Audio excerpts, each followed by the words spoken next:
नमस्कार मित्रों, मैं शर्मन कौशिक गुरु वंदना क्लासेस पर आपका हार्दिक स्वागत करता हूं, अभिनंदन करता हूं। आज पुनः मैं आपके सामने उपस्थित हूं। आज हम इस संविधान में बार बार क्वेश्चन पूछे जाते हैं जो परीक्षा की दृष्टि से अति महत्वपूर्ण हैं, उन प्रश्नों की श्रृंखला को मैं लेकर आया हूँ।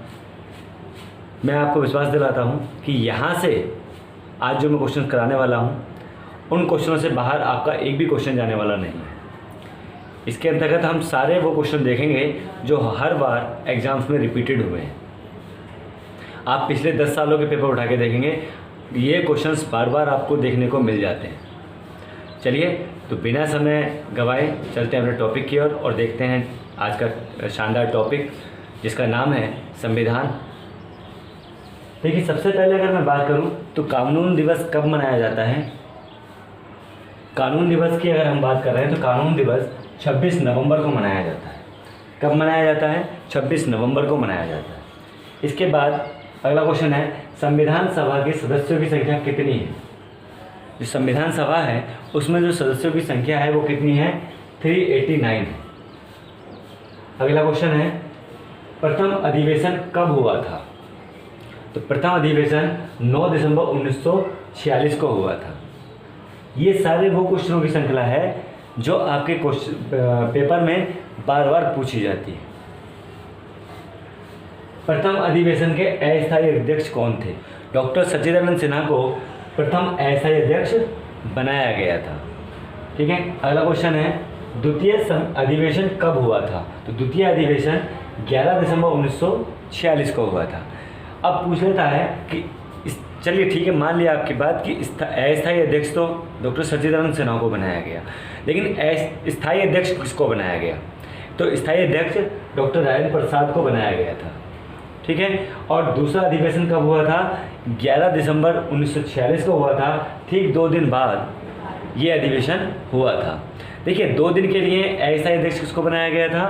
तो डॉक्टर सच्चिदानंद सिन्हा को बनाया गया था, और 2 दिन बाद ही स्थायी अध्यक्ष बनाया गया था डॉक्टर राजेंद्र प्रसाद को। ठीक है। तो अब यहाँ से आपका क्वेश्चन गलत नहीं होना चाहिए। उसके बाद आता है, प्रारूप समिति के अध्यक्ष कौन थे। तो प्रारूप समिति जब बनाई गई थी तो उसके अध्यक्ष थे डॉक्टर भीमराव अंबेडकर। अब प्रारूप समिति तो बन गई, ठीक है, अध्यक्षता भी हो गई, लेकिन इसमें सदस्यों की संख्या कितनी थी? तो इनके में जो सदस्यों की संख्या थी वो थी 7। कितनी थी? 7 थी। तो संविधान को कब अंगीकृत किया गया था? संविधान को अंगीकृत किस दिन किया गया था? तो ये था आपका 26 नवंबर 1949 को। 26 नवंबर 49 का दिन ऐसा दिन था जो संविधान हमारा अंगीकृत किया गया था। अच्छा, इसमें एक क्वेश्चन ये बनता है कि इसमें जो सदस्यों की जब हमारा संविधान अंगीकृत हुआ था तो कितने सदस्यों ने हस्ताक्षर किए थे? तो वो थे 284 सदस्यों ने हस्ताक्षर किए थे। ठीक है। अगला क्वेश्चन क्या है, भारतीय संविधान कब लागू किया गया? तो भारतीय संविधान 26 जनवरी 1950 को लागू किया गया था।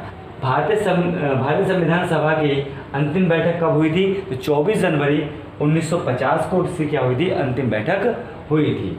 भारतीय संविधान की कुंजी किसे कहा जाता है? तो भारतीय संविधान की जो कुंजी है वो प्रस्तावना। ठीक है। चलिए कुछ और क्वेश्चन देखते हैं जो अति महत्वपूर्ण है परीक्षा की दृष्टि से। वही क्वेश्चनों की श्रृंखला को मैं बार बार लेकर आता हूँ आपके लिए। अगला क्वेश्चन है आपके सामने, भारतीय संविधान में कुल अनुच्छेदों की संख्या कितनी है?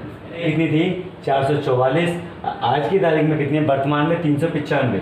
देखिए, जो भी ऑप्शन में होगा वो हमें लगाना है।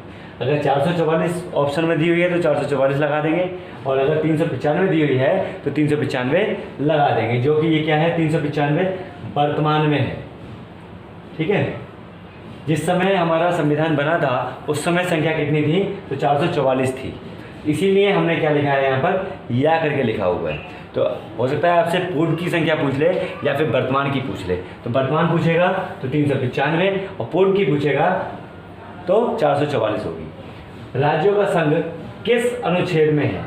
राज्यों का संघ किस अनुच्छेद के अंतर्गत आता है? तो अनुच्छेद 1 में आता है। मौलिक अधिकारों को किस अनुच्छेद में दिया गया है? तो मौलिक अधिकार जो है हमारे वो अनुच्छेद 12 से लेकर 35 में दिए गए हैं। अगला क्वेश्चन क्या है, नागरिकता संबंधी प्रावधान किस अनुच्छेद में है? तो नागरिकता संबंधी जो प्रावधान होते हैं वो 5 से 11 अनुच्छेद के अंतर्गत आते हैं। कौन से अनुच्छेद में? 5 से लेके 11 तक के अनुच्छेद में मिलेंगे। क्या मिलेंगे हमारे यहाँ पर? नागरिकता संबंधी अधिकार मिलने वाला है। कमजोर लोगों को आरक्षण किस अनुच्छेद के अंतर्गत दिया जाता है? तो अनुच्छेद है ये 16। ठीक है। समानता का अधिकार किस अनुच्छेद के अंतर्गत दिया जाता है? तो अनुच्छेद है ये हमारा 14। अति महत्वपूर्ण है, बार बार रिपीटेड होता है। एक ये वाला आपको बहुत ज़्यादा इम्पोर्टेंट है, एक मौलिक अधिकार बहुत ज़्यादा इम्पोर्टेंट है, राज्यों का संघ बहुत ज़्यादा इम्पोर्टेंट है। ठीक है। नागरिकता संबंधी अति महत्वपूर्ण है। ये अधिकांश तो इसमें जो क्वेश्चंस में लेकर आया हूँ वही क्वेश्चंस लेके आया हूँ जो बार बार रिपीटेड आज तक होते रहे हैं। यदि अभी तक आपने सब्सक्राइब नहीं किया है तो चैनल को सब्सक्राइब कर लें और बेल नोटिफिकेशन जरूर दबा लें, जिससे मेरे चैनल पर आने वाली लेटेस्ट नोटिफिकेशन आप तक जल्द से जल्द पहुंच सके। आगे क्वेश्चन की बात करते हैं। अस्पृश्यता का अंत किस अनुच्छेद में किया गया था या दिया गया है? तो अनुच्छेद है ये 17। बहुत ज़्यादा पूछे जाने वाला क्वेश्चन है, अस्पृश्यता का अंत किस अनुच्छेद के अंतर्गत किया जाता है? तो अनुच्छेद कौन सा है? वो 17 है। संपत्ति का मूल अधिकार किस अनुच्छेद में दिया गया है? तो संपत्ति का मूल अधिकार 44 अनुच्छेद के अंतर्गत दिया गया है। संविधान के निर्माण में कितना समय लगा? यानी कि जब संविधान बना था तो उसको बनने में कितना समय लगा था? 2 वर्ष 11 महीने और 18 दिन का समय उसको बनने में लगा था। ये विश्व का सबसे बड़ा संविधान है, विश्व का सबसे बड़ा संविधान है, क्योंकि यहाँ जो ये हमारा भारतीय संविधान बना है वो बहुत देशों से मिलकर बना हुआ है। काफ़ी देशों से इसमें कुछ ना कुछ लिया गया है। वर्तमान में अनुसूचियों की संख्या कितनी है? तो वर्तमान में अनुसूचियों की संख्या कितनी है? 12 है। इसके बाद है नीति निर्देशक तत्व किस अनुच्छेद में दिए गए हैं? तो नीति निर्देशक तत्व अनुच्छेद नंबर 36 से लेकर 51 में दिए गए हैं। कल्याणकारी राज्य की अवधारणा किस अनुच्छेद में दी गई है? तो कल्याणकारी राज्य की जो अवधारणा है वो अनुच्छेद 39 में दी गई है। आई होप कि आपको वीडियो अच्छी लग रही होगी, तो लाइक भी दबा के कीजिए। अगला क्वेश्चन देखिए, नीति निर्देशक तत्व कहाँ से लिए गए हैं? तो ये लिए गए हैं आयरलैंड से। वो सभी क्वेश्चन लेके आऊँगा, चाहे वो नीति निर्देशक तत्व कहाँ से लिए गए हों, चाहे वो प्रस्तावना कहाँ से ली गई, सारे क्वेश्चन का समावेश इसमें अंदर होगा और मिला जुला समावेश होगा। तो नीति निर्देशक तत्व कहाँ से लिए गए हैं? आयरलैंड से लिए गए हैं।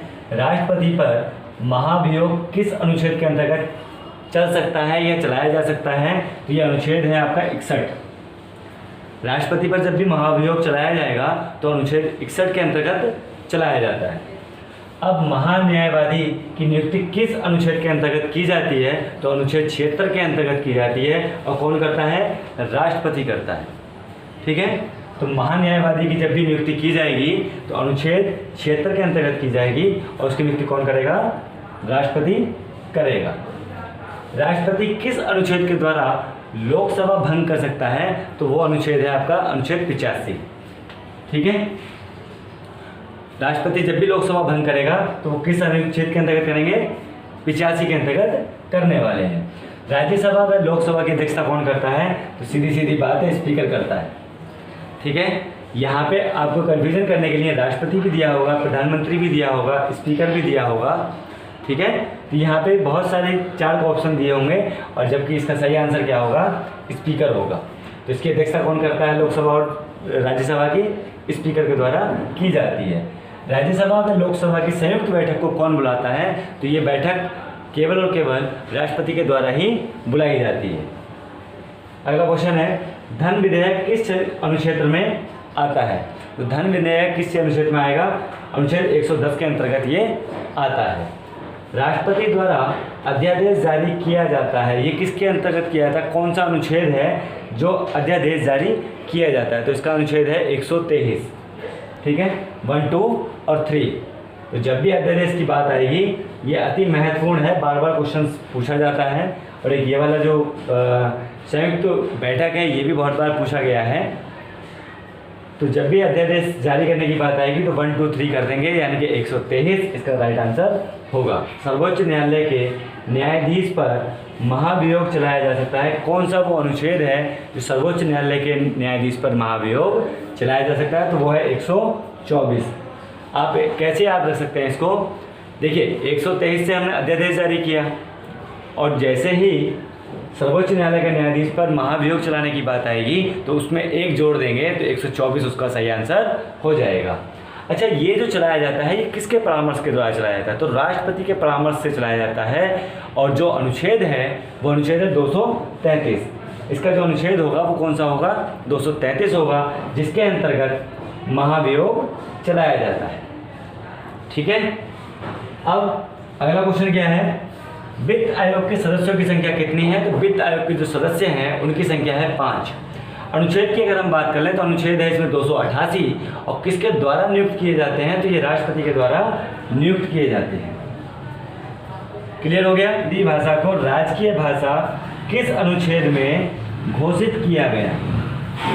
ठीक है, तो यहाँ पे क्या है, किस अनुच्छेद में घोषित किया गया है? तो अनुच्छेद 343 एक है, ठीक है, जिसके अंतर्गत हिंदी भाषा को राजकीय भाषा घोषित किया गया। मित्रों, ये क्लास कैसी लगी?